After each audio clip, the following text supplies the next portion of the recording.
अत्रिपुत्रो महातेजो दत्तात्रेय महामुने तस्य स्मरणमात्रेण सर्वपापप्रमुच्यते अत्रिपुत्रो महातेजो दत्तात्रेय महामुने तस्य स्मरणमात्रेण सर्वपापप्रमुच्यते अत्रिपुत्रो महातेजो दत्तात्रेय महामुने तस्य स्मरणमात्रेण सर्वपापप्रमुच्यते अत्रिपुत्रो महातेजो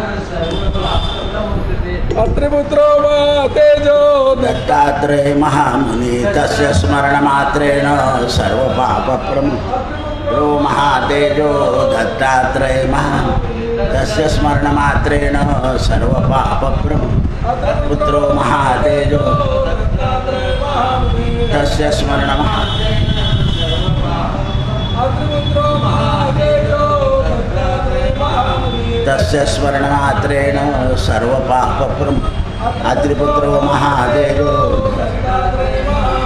तस्य स्मरणमात्रेण सर्वपापप्रमुच्यते महातेजो दत्तात्रेय महामुनि तस्य स्मरणमात्रेण सर्वपापप्रमुच्यते महातेजो दत्तात्रेय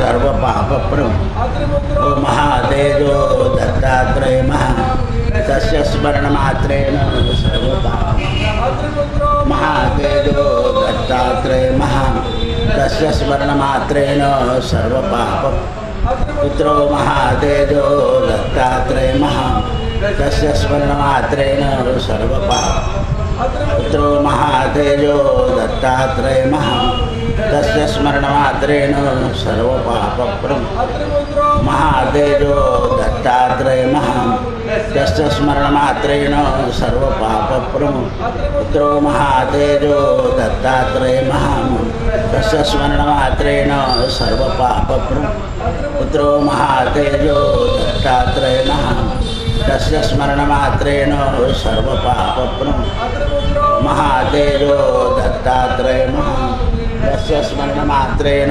सर्वपापप्रमुच्यते अत्रिपुत्रो महातेजो दत्तात्रेय महामुनि तस्य स्मरणमात्रेण सर्वपापप्रमुच्यते पुत्रो महातेजो दत्तात्रेय महामुनि तस्य स्मरणमात्रेण सर्वपापप्रमुच्यते पुत्रो महातेजो दत्तात्रेय महामुनि तस्य स्मरणमात्रेण सर्वपापप्रमुच्यते पुत्रो महातेजो दत्तात्रेय महामुनि तस्य स्मरणमात्रेण सर्वपापप्रमुच्यते पुत्रो महातेजो दत्तात्रेय महामुनि तस्य स्मरणमात्रेण सर्वपापप्रमुच्यते महातेजो दत्तात्रेय महामुनि तस्य स्मरणमात्रेण सर्वपापप्रमुच्यते दत्तात्रेय महामुनि तस्य स्मरणमात्रेण सर्वपापप्रमुच्यते महातेजो दत्तात्रेय महामुनि तस्य स्मरणमात्रेण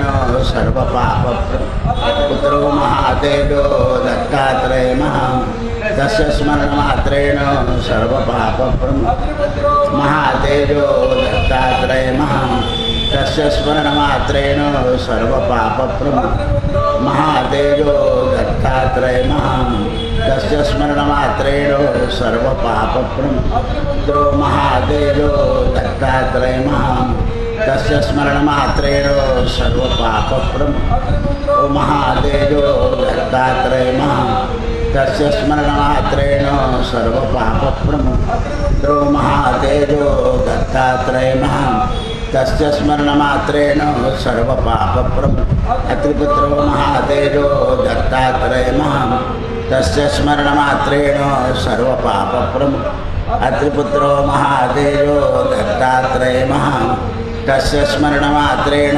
सर्वपापप्रमुच्यते पुत्रो महातेजो दत्तात्रेय महामुनि तस्य स्मरणमात्रेण सर्वपापप्रमुच्यते अत्रिपुत्रो महातेजो दत्तात्रेय महामुनि तस्य स्मरणमात्रेण सर्वपापप्रमुच्यते पुत्रो महातेजो दत्तात्रेय महामुनि तस्य स्मरणमात्रेण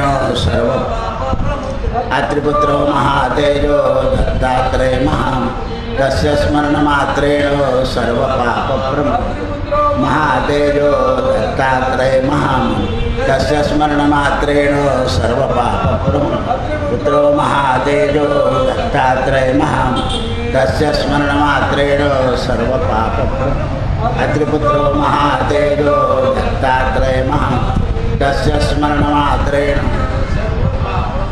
अत्रिपुत्रो महातेजो दत्तात्रेय महामुनि तस्य स्मरणमात्रेण सर्वपापप्रमुच्यते सर्वपापप्रमुच्यते सर्वपापप्रमुच्यते।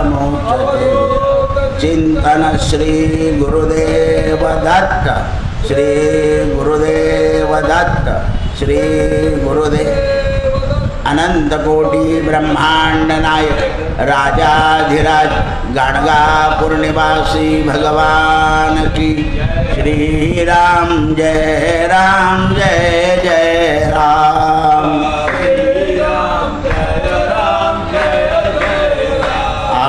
श्री राम जय जय राम।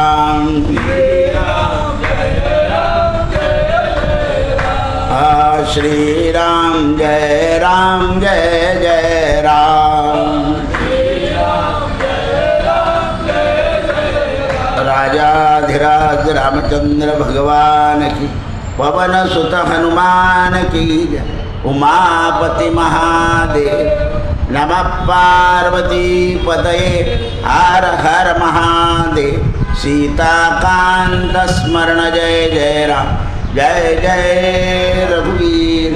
निवृत्ती ज्ञानदेव सोपान मुक्ताबाई एकनाथ नामदेव तुकाराम।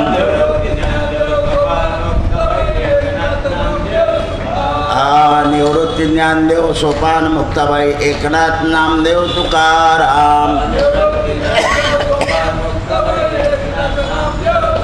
नमः पार्वती पतये हर हर महादेव। काल आपण केशवाचार्यजी किंवा केशवाचार्य यांचं चरित्राला सुरुवात केलेली होती। यांच्या पित्याचं नाव होतं मोहन मिश्र आणि मातेचं नाव होतं भगवती देवी। हे ब्राह्मण कुळामध्ये जन्माला येऊन भागवत विष्णू स्वामी संप्रदायाचे ग्वाल्हेरचे जे संत होते त्यांच्या परंपरेतले होते आणि गावामध्ये हे परमेश्वराची सेवा करण्यामध्ये अग्रगण्य होते। काही काही लोक कोणत्या कोणत्या गावामध्ये विशिष्ट काम करत असतात की त्या विशिष्ट कामामुळे अनेक लोक त्यांच्याशी जुळतात आणि अनेक लोकांच्या जीवनामध्ये मांगलिक प्रसंग निर्माण होतात। अनेक लोकांच्या त्यांच्या सहवासामुळे जीवनातलं द्वंद्व जे असतं ते कमी होतं।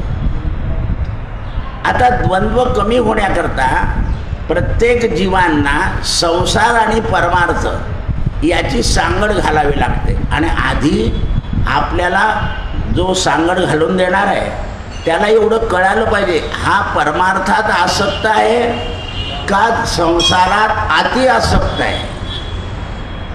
हे सांगड घालणाऱ्याला कळलं पाहिजे म्हणजे मग तो बरोबर त्याला आमिष दाखवून त्याच्या संसारातल्या ज्या प्रसंग आहे ते प्रसंग आपल्या हातचे नाही असं समजून मग परमार्थात लावते। आणि जर तुम्ही त्यांना संसाराचं हे केलं की ते मिळेल, ते केलं की ते मिळेल, ते केलं की ते मिळेल असं जर झालं तर मात्र तो परमार्थात प्रवेश करू शकत नाही। संसारातल्या घटना अटळ असतात, अटळ त्या टळत नाही पण त्यातली तीव्रता कमी होते। पण देवाला ज्या ज्या अवतार घेतले त्या अवतारामध्ये ज्या घटना पार पाडायच्या होत्या त्या पार पाडाव्याच लागल्या। देवाला त्याचं दुःख होत नाही हे ते वेगळं आहे पण घटना पार पाडाव्या लागल्या। लग्न झाल्याबरोबर वनवासात जावं असं आहे, ठरलंय ते। मुलगा झाल्यावर रामाचा आणि सीतेचा वियोग झाला। या ज्या घटना आहे या अटळ असतात संसारातल्या। काल सांगितलं कीर्तनामध्ये की काही गोष्टी माणसाला काय करावं लागतं, तर देवाला कबूल करावं लागतं काही, की मी देवा हे करणार नाही. मग त्यावेळेला देव तुमची ती भावना राखण्याकरता तुम्हाला त्या कार्यात यश देऊन देतो, पण दुसऱ्या कार्याचं अपयश परत समोर ठेवतो. कारण ते अटळ आहे, ते टळत नाही. आणि ज्या अटळ गोष्टी आहे त्या टाळण्याचेही प्रयत्न करू नये, संतही करत नाही. जर सांब हा भगवंताचा पुत्र होता, त्याला श्वेतकुष्ठ झालं, कुठे पाठवला त्याला? तपश्चर्याला. म्हणजे व्याधी हे होणारच शरीराला. स्वामी विवेकानंद एवढे योगी होते, पण शुगर झालीच. रामकृष्ण परमहंसाला घशाला त्रास झाला, तर ते देहावर आसक्ती न ठेवता आत्मवृत्तीत राहतात, म्हणून त्यांना या झळा पोचत नाही. आपण आत्मवृत्तीत पोहोचत नाही, म्हणून या देहाच्या, संसाराच्या, आप्तांच्या, इष्टांच्या या सगळ्या दुःखाच्या वाऱ्यामध्ये आपल्याला राहावं लागतं. म्हणून हे घरामध्ये विराजमान असलेल्या ठाकुराची तल्लीन म्हणून सेवा करायची. त्यामुळे त्यांना दुःख आणि सुखही राहायचं. यद्यपि त्यांच्या घरी रिद्धी सिद्धी होत्या, म्हणजे तेही भरपूर होतं, पण ते रिद्धी सिद्धीच्या विचारापेक्षा भगवंताच्या निष्काम प्रेमाचे धनी बनलेले होते. निष्काम प्रेम जे आहे ईश्वराचं, ते मिळवण्याच्या प्रयत्नामध्ये ते होते. उभयता दोघंही. म्हणून त्यावेळेस संसारी सुखदुःखाचं त्यांना भान नसे. दोन्ही दाम्पत्ये 55-50 वर्षापर्यंत आपलं आयुष्य व्यतीत केलं तरी संतती नव्हती. पहा, मग संततीची अभिलाषा झाली. मग भागवत ते वाचत असताना त्यांना भागवतातली कथा समजली पयोव्रताची, की काश्यपांना आणि अदितीला पयोव्रतानं भगवान वामनाचं अवतार कार्य करता आलं, म्हणून त्या दोन्ही पत्नींनी पयोव्रत आचरण केलं आहे. आणि पयोव्रताचं आचरण करून स्वप्नामध्ये त्या उभयतांना देवाने सांगितलं की मी तुमच्या घरी स्वयं पुत्र रूपानं प्रगट होईल. असं पयोव्रत 1 वर्ष केल्यानंतर दुसऱ्या वर्षी कार्तिक शुद्ध द्वादशीला मोहन मिश्राच्या घरी पुत्राचा जन्म झाला.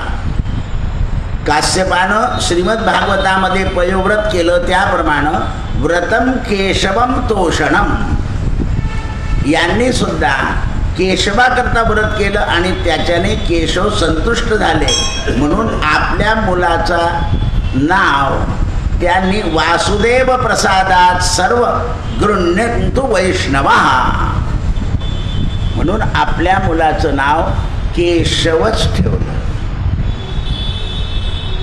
म्हणून त्यावेळेस भगवत प्रसाद ग्रहण झाला. पुत्र जो झाला तो कोणाचा प्रसाद आहे? तर भगवंताचा प्रसाद आहे. कारण काय?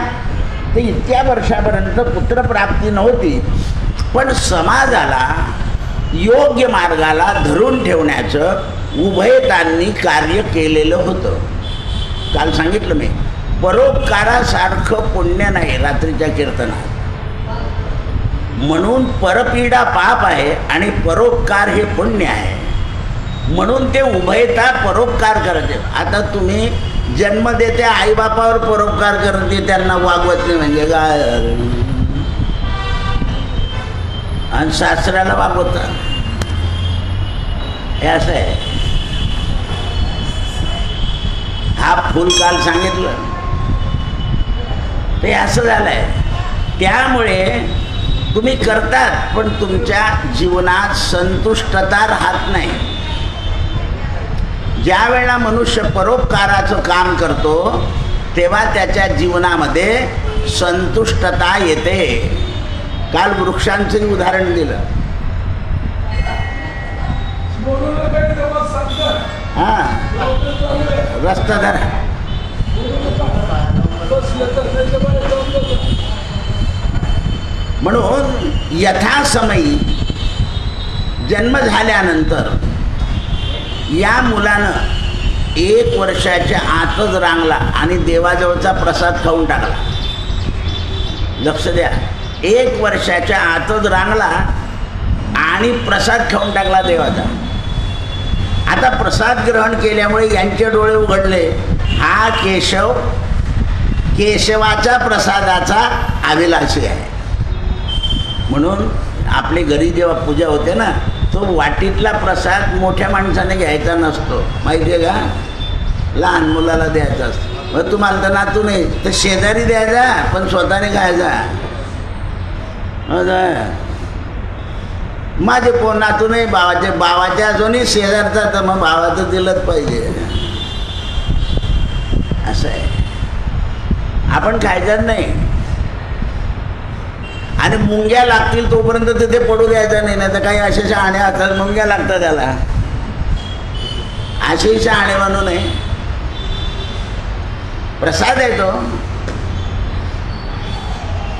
प्रसादाचं महत्त्व कळायला पाहिजे. म्हणून त्याने प्रसादाचा स्वाद केला.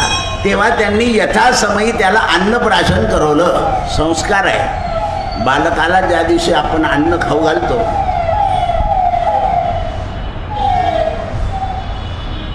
त्या दिवशी चांगला दिवस पाहिला पाहिजे. मग त्याचं मुंडन केलं, म्हणजे जाऊळ काढलं. नंतर त्याला उपनीत केलं आणि संस्काराने त्याला सदानंद केला. संस्काराने मनुष्य काय होतो? सदानंद. उदाहरणार्थ, बाहेरून आल्यावर हातपाय धुतले तर काय होतं? आनंद वाटतो. मग काय झालं हातपायाला? माझ्या पायात तर मोजे होते. मात्र अशा माणसाला काय सांगणार आहे तुम्ही? आता जोडे घालून जेवणाऱ्याला काय सांगणार? पहा, तुमच्या रिसेप्शनमध्ये लोक जोडे घालूनच जेवतात. मी आणि त्या टेबलाजवळ बसल्यावर तर काढून ठेवा. नाही, आम्ही आता सुशिक्षित झालो, मोठे झालो, मोठ्या शहरात राहतो. अरे बाप, आणखी मोठ्या शहरात. असं आहे ते संस्कार आहे. ते जे आहेत ते आपल्याला सुटायला नको. बाधत नाही. ते बाहेर फिरून आलेले आहे तुम्ही, त्याला घाण लागलेली आहे. ते अन्नाच्या वेळेला नको जवळ, हे लक्षात पाहिजे. पहा, बरेच लोक रिसेप्शनमध्ये सुद्धा पाणी घेऊन आधी हात धुतात आणि मग याला हात लावतात. असे लोक दिसतात आपल्याला. आपण जरी तिथे नसलो तरी तुम्ही व्हिडिओ दाखवता तेव्हा दिसतं. जसे म्हातारे ते गोळा खाता चोरून बर्फाचा. म्हातारे गोळा कुठे आहे? आणि असे कोपऱ्यात जातात मग खातात. तो व्हिडिओवाला पण जाऊन त्याच्या तोंडावरून येतो. असं आहे ते. हे लक्षात आलं पाहिजे. म्हणून केशव हा विद्वान व्हायला लागला. पुरोहिताने त्याच्या अध्ययनाकडे लक्ष दिलं. त्यांचे जे पुरोहित होते, साधनम साध्यम सत्र पुराणम फलरूपी भागवतम, सगळे साधनं सांगितले, 17 पुराणं सांगितलं आणि भागवत रूपी फळ त्याला आत्मसात करायला लावलं. आत्मसात करायला लावलं भागवत. कारण भागवतामध्ये संपूर्ण 18 पुराणांचा सार भरून ठेवला आहे. 18 पुराणे हरसी गाती. म्हणून ज्ञानेश्वर माऊली लिहिते, गीता भागवत करती श्रवण अखंड चिंतन विठोबाचे. गीता भागवत हे श्रवण केले पाहिजे. त्यामुळं केशवजींनी आपली अनइच्छा प्रगट करायचं ठरवलं. मोहन मिश्रांना केशवजींनी सांगितलं की बाबा, मला संसारात वैराग्य येतं, मला प्रभूचरणाचा अनुराग आहे, तर मला तुम्ही प्रभू चरणाकडे जाऊ देण्याची परवानगी द्या. तेव्हा वडील म्हणाले, पुत्रा, हे केशवा, माणसाने 3 ऋणातून मुक्त झाल्याशिवाय देवाकडे जाता येत नाही. म्हणजे मुलापेक्षा वडिलांचा अभ्यास कच्चा होता. आता तो काय उत्तर देतो ते ऐका. जो भगवंताला स्मरण जातो ते 3 ऋण पूर्ण झाले म्हणूनच देवाला शरण जाता येतं म्हणा, नाही तर जाता येत नाही. कारण या जन्मात त्याला कुठलंही ऋण राहिलेलं नसतं, म्हणून त्या एका जन्मात तो शरण जातो. मागील या जन्मा मुक्त झालो. उत्तर देऊन टाकलं वडिलांना. भगवंताला शरण जाण्याकरता शरण जाण्याची बालवयात बुद्धी झाली, म्हणजे मागचे 3 ऋण, देव ऋण, पितृऋण, मनुष्य ऋण फिटलाय. म्हणून या जन्मात बालपणातच भगवंताची भक्ती. म्हणून हरिप्राप्तीशी उपाय तेणे धरावे संतांचे पाय. काही लोक विचारताना, भाऊ रामदास स्वामीने त्या मुलीचा काही विचार केला का? अंतरपटाच्या जवळ उभी होती, तिचा काही विचार केला आणि पळून गेले. हे भ्याकड नाही का? हे पुण्याचे पंडित भ्याकड म्हणतात. असं ते विषय त्याचा नारायण झाला, तो जगात कोणालाच काही किंमत देत नाही. उदारस्य तृणम व्यक्तम, शूरस्य मरणम तृणम, विरक्तस्य तृणम भार्या, निस्पृह तृणम जगत. निस्पृह माणसाला हे जग सगळं गवताप्रमाणे भासतं. म्हणून अशा प्रकार त्यावेळेस मी ऋणातून मुक्त आहे. कौमारम आचरेत प्राज्ञा धर्मानाम भागवतही. कुमार अवस्थेत वैष्णव धर्म मी आचरण केला, म्हणजे माझं सगळं सुटलं. कुमार आचरणामध्ये ध्रुवाने, प्रल्हादाने वैष्णव धर्म स्वीकारला. देवाने सांगितलं की 11 वर्ष राज्य कर, म्हणून ध्रुवाने केलं. प्रल्हादाला भगवंताने सांगितलं 11 वर्ष राज्य कर, म्हणून केलं. स्वतःच्या मनाने केलेलं नाही. देवाच्या कृपेने, देवाच्या आग्रहाने वैष्णव साम्राज्य वाढावं म्हणून काम केलं. त्यावेळेस देव ऋषी भूतानाम पितृणाम किंकरमयम. देव ऋषींनी त्यांना अनुग्रह दिला. देव ऋषी हे बालकांचे सुद्धा गुरु होतात. प्रल्हादाचे झाले, ध्रुवाचे झाले. एवढंच नाही तर पार्वतीचे झाले. आईसाहेब पार्वतीचे गुरु नारद आहे. कारण परीक्षा पाहिली, इतकी कडथड तप करते. तुझ्या वडिलांनी तुला विष्णूला द्यायचं ठरवलं आहे. तर म्हणे मला शंकराला करायचं. मग शंकराला करायचं तर हे सगळं सोडून दे, शंकरालाच कर, विष्णूला करू नको. आधी सांगितलं शंकराला करू नको, विष्णूला कर. परीक्षा पाहिली आहे आणि परिपक्व आहे आपली शिष्या, म्हणून सांगितलं आता निश्चिंत राह, काही झालं तरी कर. जेव्हा सप्तऋषी परीक्षेला आले तेव्हा सप्तऋषींना सांगितलं. सप्तऋषी म्हणाले, पार्वती तू त्या नारदाचं काय ऐकते? त्यानं सगळ्यांना बिघडलं. नाही म्हणे, ते माझे गुरु आहे, त्यांच्या विरुद्ध तुम्ही बोलताय म्हणे. पण तुम्ही ब्राह्मण आहे म्हणून मी तुम्हाला इथून हाकलून देत नाही. ब्राह्मण नसतं तर हाकलूनच दिलं असतं म्हणे तुम्हाला. 7 ऋषींना सांगितलं, कारण त्यांना शंकराने परीक्षा घ्यायला पाठवलेलं होतं. आता जे नारदाचे शिष्य असतात ते परिपक्व असतात. असं आहे. म्हणून आपण गुरु होण्याच्या पात्रतेला आहोत का याचा विचार केला पाहिजे. आपले पोरं आपलं ऐकत नाही, जगाला ब्रह्मज्ञान सांगू शकतो आपण, लक्षात ठेवा. म्हणून कोणाला हो तुला रामच देईल मंत्र, बस उपदेश सांगत राहायचं, देव देईल तुला मंत्र. अनेकांना मिळतो, आपल्याकडे उदाहरण आहे. कधी येईल तू तीव्रता धर, येईल. म्हणून त्याने सांगितलं की राजा सर्वात्माम शरण्यम शरण्यम मुकुंदम परिकर्ततो, भगवंताला शरण गेल्यावर कोणतंही ऋण राहत नाही. श्रीमद भागवतामध्ये करभंजनाच्या चरित्रात आलेलं आहे, 11वा स्कंद. म्हणून पित्याला निरुत्तर केलं. केशवाने पित्याला निरुत्तर करून टाकलं. उत्तरच देता आलं नाही पित्याला. म्हणून आणि कोणतंही ऋण राहिलं नाही.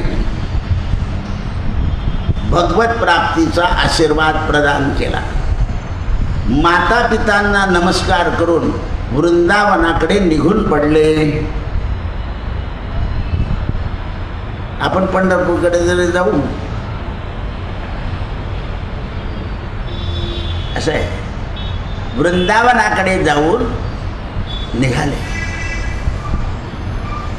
भगवान कसे मिळतील याच्या विचारामध्ये ते घर सोडून निघाले. तेवढ्या वेळात एक वृंदावनाला जाणारा यात्रेकरू म्हणाला, अरे इकडे ये, तुझा मित्र बोलवतो म्हणे तुला.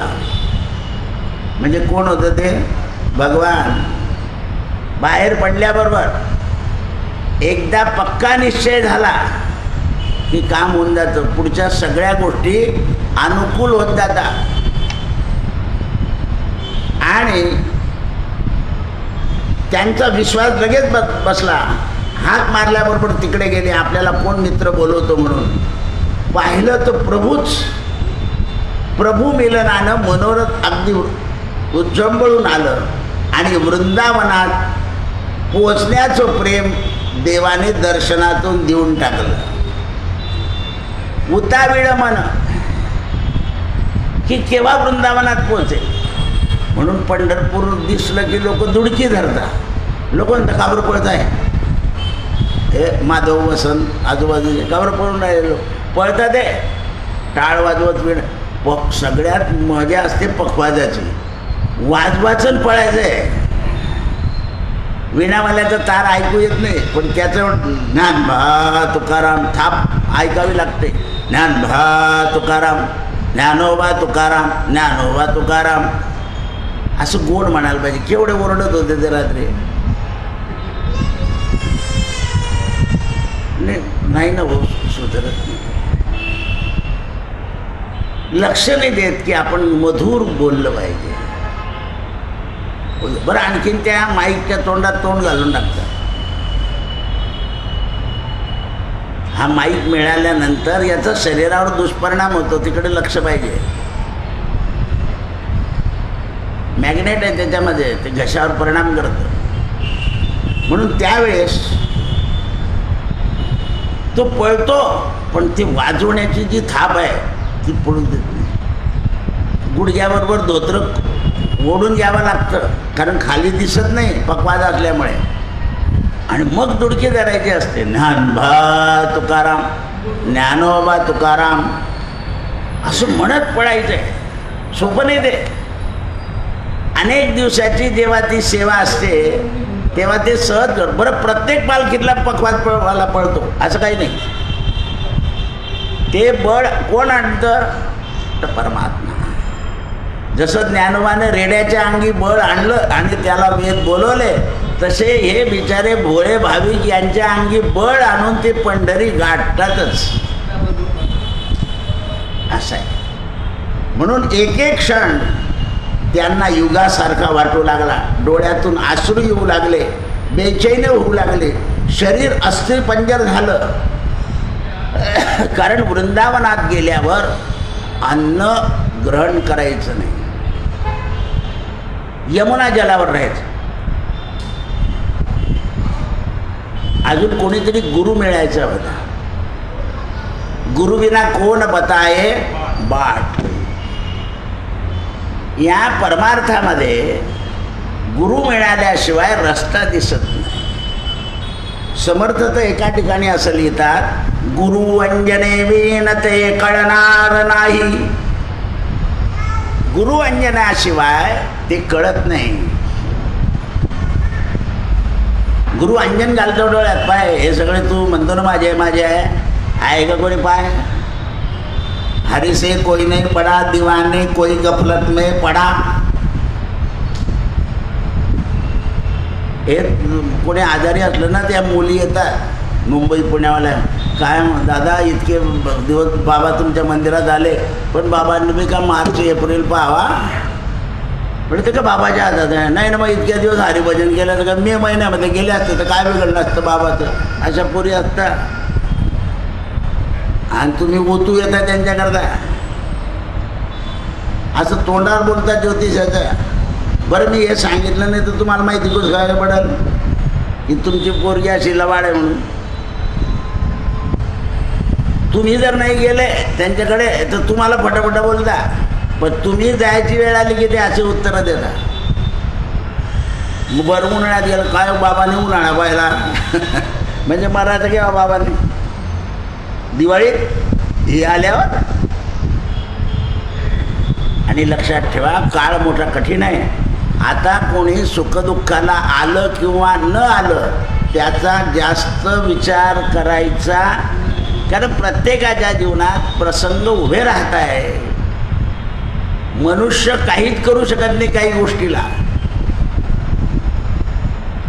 साहेब रजा देत नाही केव्हा केव्हा, कंपनी सोडत नाही. सोडली घरी जाय, पुन्हा येऊ नको. कंपनी सरळ सांगते पुन्हा येऊ नको. काय करणार, काळ कठीण आला आहे. म्हणून जो वेळेवर हजर आहे बस. सर्वांचा नियता तोड आहे.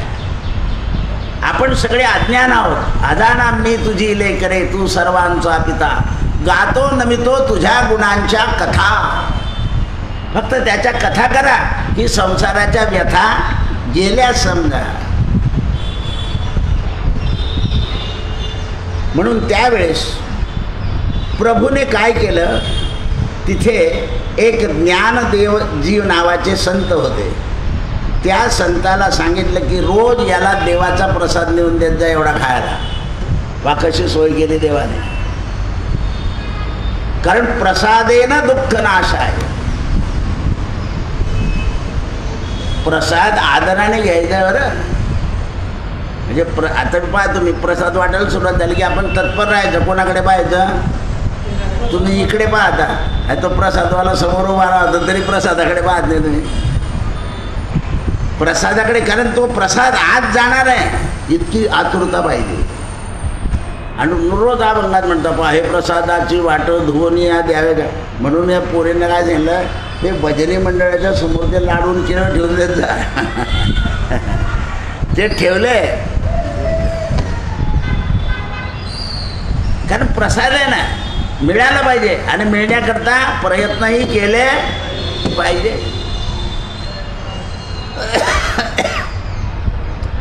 भजन करण्याची आज्ञा दिली प्रसाद देऊन. पहा काय कृपा झाली. प्रसाद आणि भजन सांप्रदायिक रहस्य सांगितलं ज्ञानेश्वरांनी, आणि गोवर्धन पर्वताच्या ठिकाणी राहायला सांगितलं. हरिदेव तुझ्यावर प्रसन्न आहे, ते प्रगट होतील. हरिदेव तुला मार्ग दाखवणार आहे. ज्ञानदेवांनी कोणाचं नाव सांगितलं, हरिदेव संताचं. हरिदेव संताचं नाव सांगितलं. म्हणून गोवर्धनाच्या जवळ जा. गोवर्धनम शतकम हे तुला पुढे लिहायचं आहे. 100 श्लोक लिहायचे त्याच्यावर. गोवर्धनम किंचितम न जाने. गोवर्धन अजून कोणीही जाणलेला नाही, कारण कथा कथा आहे. म्हणून संतांवर संत कृपा करतात आणि त्यांना जे लिहिलेलं आहे ना त्याच्याही पेक्षा काहीतरी जास्ती सुचतं आणि मग ते लिहिलं. तुकाराम महाराजांना सगळ्यांनी विचारलं आहे की एवढे सगळे पराकोटीचे अभंग तुम्ही कसे काय. तर म्हणे बोलवितात आणि बोट तिकडे दाखवलं. आपण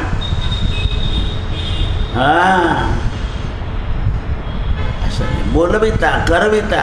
मी तुम्हाला मागे सांगितलं आहे, जो ग्रंथ लागतो ना तो राम तुम्हाला त्याच्या पुढचा ग्रंथ देतो, आपण नाही देतो. आता हा माझजवळ होता पण कोणी नेला कळाला नाही. मग मी प्रयत्न केले, मला आयता मिळाला. बरं मी काशीहून निघताना आणलेला होता, कोणी घेऊन गेलं असं आणलं नाही. मग महाराजांनी पाठवला, पण महाराजांचं तोडकं आहे लिहिलेलं. म्हटलं नाही, आपल्याला विस्तृत पाहिजे. हे काय करतात आपले लिखाण करणारे, कालबाह्य कालबाह्य काल असं काढून टाकतात त्याच्यातलं. असं कुठे चालतं का? संतांचं एकही वाङ्मय कालबाह्य नाही आणि होणार नाही.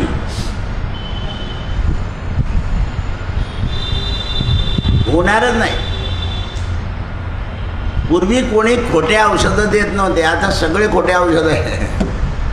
सगळं खोटं यायचं बाजारात, पण औषध खोटं नाही यायचं. आता खोटं औषध. म्हणून ते म्हणतात, गुरुदेवांच्या आज्ञेनं त्यांनी केशवाचार्यांनी गोवर्धनाच्या ठिकाणी आश्रय घेतला आणि गोवर्धनावर प्रेम केलं आणि गोवर्धन शतक लिहायला सुरुवात केली. ज्या वेळेला ते लिहायचे त्यावेळेला त्यांना असा भास व्हायचा, आपल्याजवळ कोणीतरी बसलाय आणि तो आपल्या कानात सांगतोय, मग आपण लिहितोय, पण डोळ्यानं दिसायचा नाही. तो जो बोलविता धनी आहे तो दिसत नाही ना. म्हणून हे सायन्सचं संशोधन करणारे सुद्धा असं कुठे समुद्रात पर्वताच्या ठिकाणी असे जाऊन बसतात आणि मग त्यांना ते सुचतं लगेच.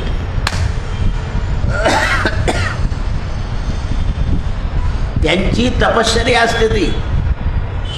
आता परवा एक आपल्या यान सुटणार आहे 30 जुलैला. ते सुटलं की आपले सगळे सायंटिफिक विजयी होऊन जातील. 30 जुलैला सुटणार आहे. ते सक्सेस झालं की काही चिंता नाही जगाची, पण त्याचं पाठबळ पाहिजे. कारण हे सगळं तयार करून पाठवायचं आहे, त्या वातावरणामध्ये ते टिकलं पाहिजे. त्याची इच्छा असेल तर ते टिकेल. म्हणून ते म्हणतात, यांनी शतक लिहिलं आणि त्यावेळेस एक संत येऊन उभे राहिले आणि येऊन उभे राहिल्यानंतर त्यांना काही सूचना केल्या.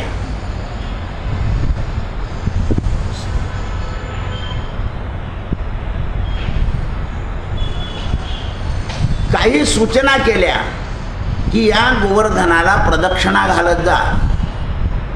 जशी जशी प्रदक्षिणा घालशील तसं तसं तुझं हे वाङ्मय अत्यंत आनंदित रसभरीत होईल. म्हणून धन्य हो प्रदक्षिणा सद्गुरु रायाची. त्यावेळेस इंद्रानं आज्ञाभंग केली भगवंताची, म्हणून गोवर्धनाची पूजा करवली. इंद्र कुपित झाला, म्हणून भगवंताने गोवर्धनवरती उचलून धरून दिला. हे इंद्रिय आपल्यावर कुपित होतात. त्यांच्यासारखं आपण खाल्लं नाही, राहिलं नाही, पाहिलं नाही तर हे इंद्रिय आपल्यावर कुपित होतात. म्हणून इंद्रियांचं बळ एकवटायचं असेल तर हरीला धरलं पाहिजे. हरी हा कैवारी आहे. हरिविण सौजन्य तया नरा लाधले, वैकुंठ जोडले, सकळ घडले तीर्थाटन. बरेच लोक म्हणतात पंढरपूरला मी घेऊन गेलो यांना. अरे ऐक रे बाबा, तुला हरी नेतो तर तू कोणाला नेशील. म्हणून बुवाने सुद्धा असं म्हणायचं नाही की मी तुमची सगळी वारी घडवून दिली. बरेच लोक अर्ध्या रस्त्यातून परत यावं लागतं. आमच्याबरोबर एक ग्रस्त होते रेल्वेतले. मी त्यांना म्हटलं त्या मेट्रोवर पुढे बसू नका. नाही, मला सवय म्हणे रेल्वेची, आणि केव्हाच पडून गेले आम्हाला शुद्ध नाही, त्या ड्रायव्हरलाही शुद्ध नाही. पुढे गेलं, खरं म्हटलं माणूस दिसत नाही. म्हणजे पडले दादा, मागे आले, त्यांना गाडीत टाकलं. 4 दिवस आम्ही पंढरपुरात राहिलो, पण त्याला आंघोळसुद्धा घडले नाही, चंद्रभागेचं दर्शन नाही, पांडुरंगाचं दर्शन नाही, तसा घरी आला. तर त्याच्या आज्ञेशिवाय काही होत. म्हणून पुन्हा दर्शनाची प्रार्थना करावी देवाला. आता तुम्ही दर्शन घेतलं ना, तर आता जाताना श्रीआनंद झालं की सांगायचं की संध्याकाळी आणाच, कोणताच साडू येणार नाही तुम्हाला चहा बाजाला तिथे, त्याचं ठरवलं. नाही तर आपलं कोणीतरी आते भाऊ येऊन उभाच राहतो नेमका. त्याला सांगा पुन्हा दर्शन दे. दर्शने दोष नाशत. काल सांगितलं ना आम्ही काकाजीचं, ते म्हणे 2 ठिकाणी देव पडू दे माझा, या राम मंदिर नाही तर तिथे. इच्छा आहे, होणं जाणं आपल्या हातात नाही, काळाच्या हातात असलं तरी काळ ज्याच्या हातात आहे त्याला सांगतोय आपण. काळ ज्याच्या हातात आहे त्याला सांगतोय. काळाची या उडी पडेल बा जेव्हा, सोडवे ना तेव्हा कोणीच सोडवत नाही.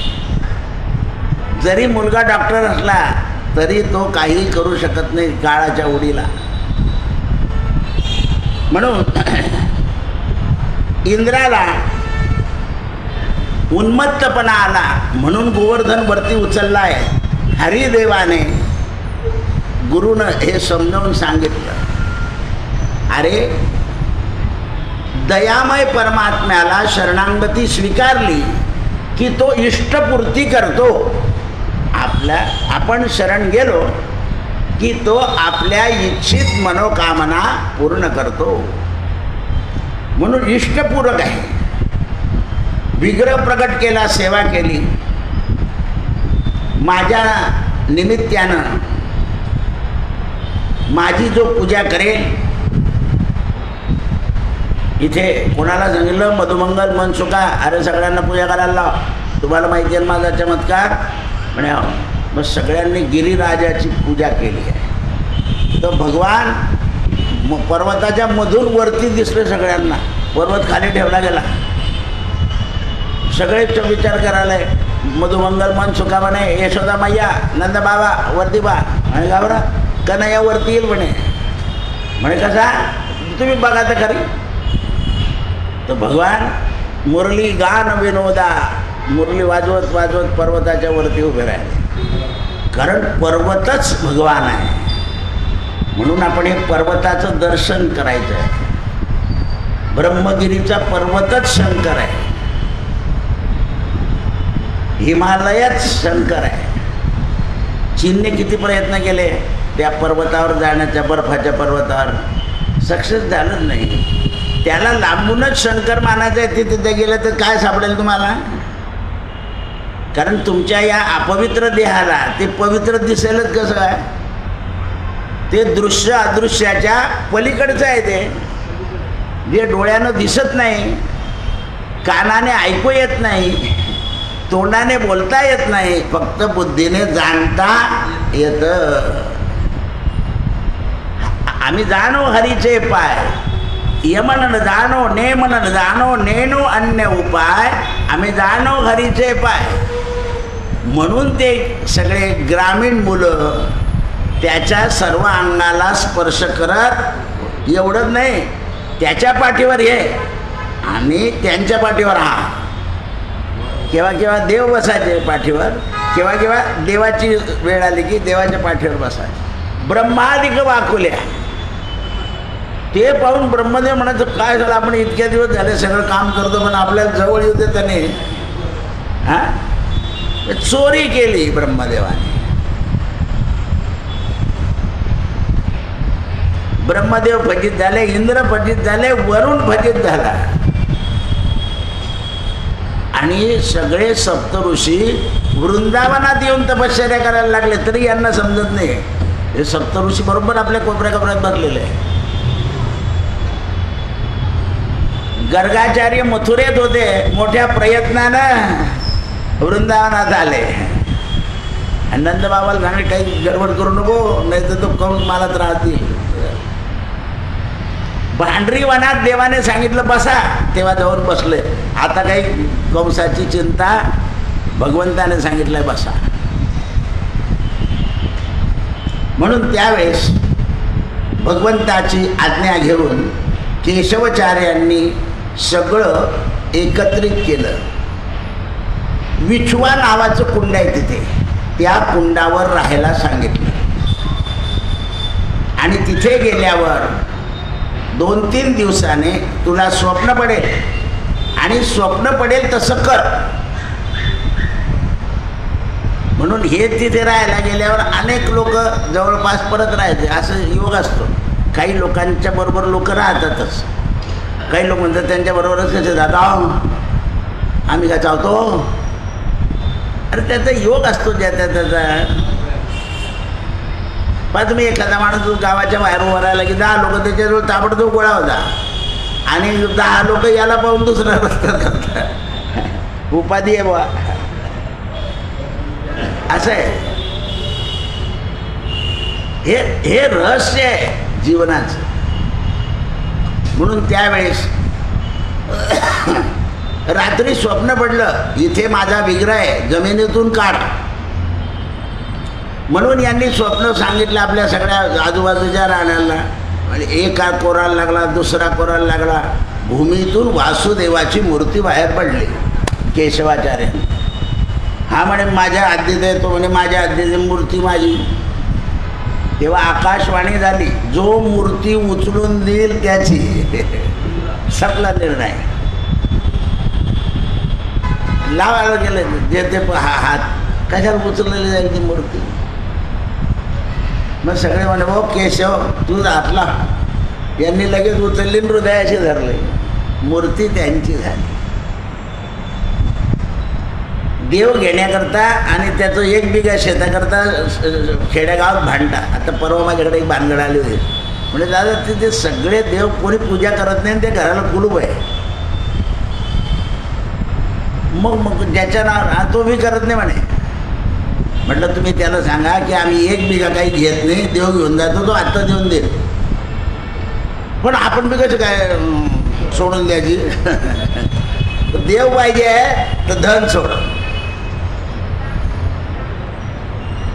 लोकांना देवाचं धन सुद्धा किती सोपा उपाय केला पूर्वजांनी. तू देवाचं करशील म्हणून जन्मभर 1 बिघा तुला जास्ती.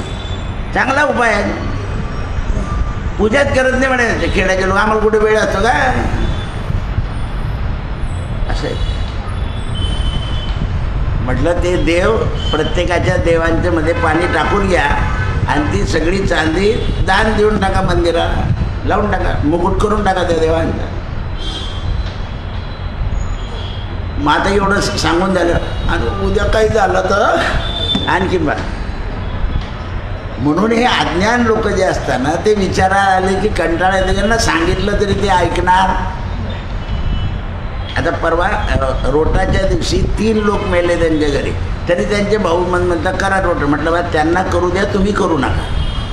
मृत्यू कोणाच्या घरी झाला आहे 3 वेळा? तुमच्या घरी. आपल्याकडे असं सांगितलं आहे की खंड झालं की करायचं नाही. हां तुमचे रोड तयार करून झाल्यावर जर प्राण गेला तर मग खंड नाही, पण करायच्या आधी जर गेला तर खंड होतो. म्हणून शास्त्रांनी सांगून ठेवलं आहे. मग त्याकरता काही केलं पाहिजे का? आता असं नाही आहे. ते ऐकलं पाहिजे आपण आणि कोणाचं तरी ऐकलं पाहिजे. म्हणून त्यावेळेस यांनी मूर्ती उचलली विग्रह आणि ती हलकी झाली. आचार्य प्रेममग्न झाले. केशवाचार्य प्रेममग्न झाले की भगवंताने आकाशवाणीने सांगितलं. म्हणून त्यांचा सात्विक सेवाभाव आणखीन प्रकट झाला केशवाचार्याचा. आणि त्याच दिवशी त्यांचे हरिदेवजी गुरु तिथे आले. दाखव रे म्हणे मूर्ती कशी निघाली. म्हणे महाराज तुम्ही सांगितली होती मूर्ती निघणार आहे, तुम्हाला तर माहितीच आहे. अरे म्हणे हरीची मूर्ती आहे ती. पाहिली तर गुरुने सुद्धा तिला हृदयाशी लावली. मूर्ती जी होती ती हृदयाशी लावली आणि आनंदाश्रू आले. का की जमिनीमध्ये असलेला देव हा मला सांगतो, तुझ्या केशवाला सांग, तो काढेल. म्हणजे देव केवढे मोठे आहे. भाव जागृत झाला आहे. ज्या वेळेला आपल्याला एखादी दैवी वस्तू सापडते त्यावेळेला जो आनंद होतो, तो आनंद देवाबद्दल आपल्याला जागृती करून देतो. देवाबद्दल, ईश्वराबद्दल जागृती करून देतो. आणि त्या जागृतीने आपला भाव परिपक्व झाला पाहिजे.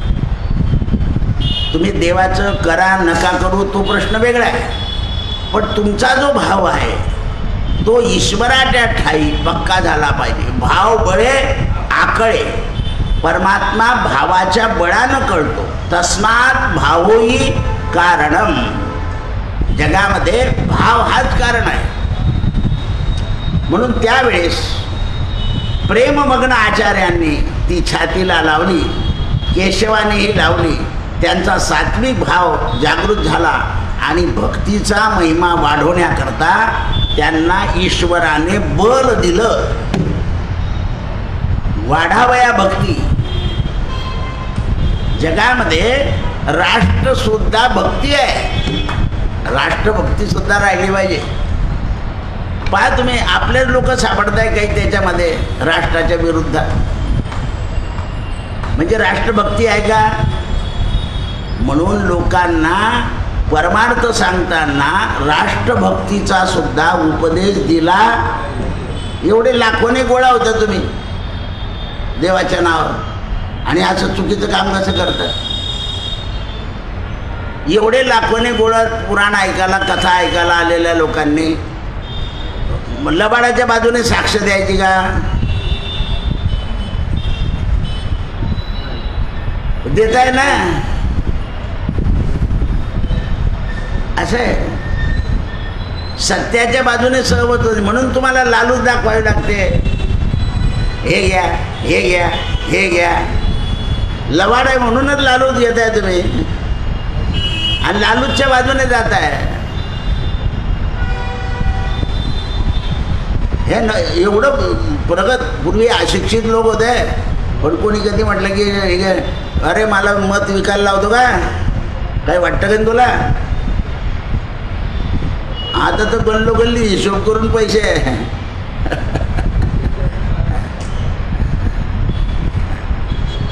काय दान शब्द चुकीचा झाला का नाही? चुकीचा आहे ना. कसं काय दान होईल? ते विक्री येते. पोलिसांना बी येतात बूथवरच.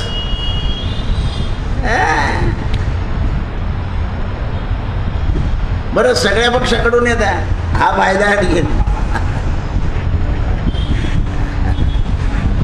जेवण तर सरकार देतं. म्हणून हो, आपल्याकडे मागे एक कलेक्टर होते, ताट तिथेच पोचलं पाहिजे. मला माहीत नाही, उपाशी राहता कामा नाही सरकारी कर्मचारी. जागेवर एखादा असतो तसा दाता. सत्ता काय नाही करत, पण ती फक्त योग्य राबवली. त्याला देशाची तळमळ कळकळ पाहिजे. हरिदेवांनी केशवराजाला सांगितलं, मी तुला आता एक आज्ञा करतो. आता इथे परीक्षा आहे बरं, मोठी विचित्र परीक्षा आहे. मी एक आज्ञा करतो, तू तिचा स्वीकार करायचा. तू नाही म्हणायचं नाही. आता हे म्हणून गेले, नाही मी नाही म्हणणार नाही. एक जगन्नाथाचा पुजारी ब्राह्मण आहे, त्याला पहिली संतती झालेली आहे. ती संतती मुलीची आहे आणि ती मी तुला द्यायला सांगणार आहे. तू लग्न कर. एवढं गुरून निघाले, सगळं झालं, लेखन झालं, ना आता म्हणे लग्न कर. नाही म्हणणार नाही, कबूल करून घेतलं. आणि हे तुला आदल्या दिवशी स्वप्नात दिसेल, पण स्वप्नात दिसल्यावर खोटं बोलू नको माझ्याशी. हे झोपले. देवानं सांगितलं, केशवा तू गोवर्धनामध्ये राहतो, गोवर्धनाची सेवा करतो, मी तिथे विद्यमान आहे. उद्या जो ब्राह्मण तुला ती कन्या अर्पण करेल तिचं कन्यादान स्वीकार, दान घेण्याला नाही म्हणू नको. हे केशवा, तुम्ही पती पत्नी परिग्रह एक बंधनात व्हा. तुम्ही प्रसन्न झाले की कोटी बंधनं मोकळे होतील. कोटी बंधन. कुडी कन्या पुत्र होती जे सात्विक, तयाचा हरिक वाटे देवा. म्हणून आपण मुलीला अशी तयार केली. काल कसं खाली पाहत होते लोक. आपल्या मुलीला तयार केलं पाहिजे. तू कर्तृत्व करून दाखव, नाही म्हणू नको. खंबीर हो, आलेल्या प्रसंगाला सामोरं जा. सगळे दिवस बसून राहत नाही. आता जी श्रीमंती आली आहे ना घरोघरी, ही लौकिक आहे पैशाची. पहा तुम्ही चालू रस्त्यात भाजीवाला फसवतो, तुम्हाला कोणी फसवून देतो आणि काही माल देऊन देतो. परवा कटेले घ्यायला तर 25 रुपये पाव. हां, हे बा यानं 50 रुपये पाव आले. आता यांनी 70 रुपये पावसर घेतलं.